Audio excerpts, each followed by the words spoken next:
Hi అండి అందరికీ. ఈరోజైతే పనికి వెళ్ళైతే మధ్యాహ్నం అయితే వచ్చేసాము. సాయంత్రం వస్తే టైం పాస్ అవుతుంది కానీ మధ్యాహ్నం వస్తే అసలు ఏం టైం పాస్ అవ్వట్లేదని తినడానికి ఏమైనా ఉన్నాయా అని వెతికితే ఏమీ లేవు ఫ్రెండ్స్. ఒక పాల ప్యాకెట్ దొరికింది, సేమియా ప్యాకెట్ అయితే ఒకటి ఉంది. ఫైనల్గా సేమియా కాద్దామని అయితే ఫిక్స్ అయిపోయాను. రెడీ అయితే చేసేస్తున్నా, చూసేయండి ప్రాసెస్. ఇంట్లో అయితే తినడానికి ఏమీ లేవు, చాలా బోర్ కొడుతుంది. వెంటనే పాల ప్యాకెట్ చింపేసి గ్యాస్ మీద అయితే పెట్టేశాను. ఈరోజు మిర్చి కోతకు వెళ్ళాము, అయిపోయింది. మధ్యాహ్నానికి వచ్చేసాము. రేపు ఇంకా అడ్వాన్స్గా మీ అందరికీ ఉగాది శుభాకాంక్షలు ఫ్రెండ్స్. అయితే సేమియా అయితే రెడీగా వేడివేడిగా తయారైపోయింది. ఇంకా తాగడమే లేటు, తాగేస్తున్నా. మీరైతే ఎలా చేస్తారో కామెంట్ చేయండి. నేనైతే ఇలా సింపుల్గా అయితే తయారు చేసేసాను. ఇందులో అయితే వేయడానికి అయితే ఏమీ లేవు. ఆలుకాయల పొడి అయితే ఒకటి వేసాను, గుమ్మగుమ్మలాడిపోతుంది స్మెల్ అయితే.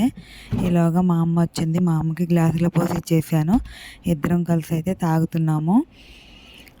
Okay friends, bye friends. Video నచ్చితే లైక్ చేయండి, షేర్ చేయండి, సబ్స్క్రైబ్ చేసుకోండి ఫ్రెండ్స్.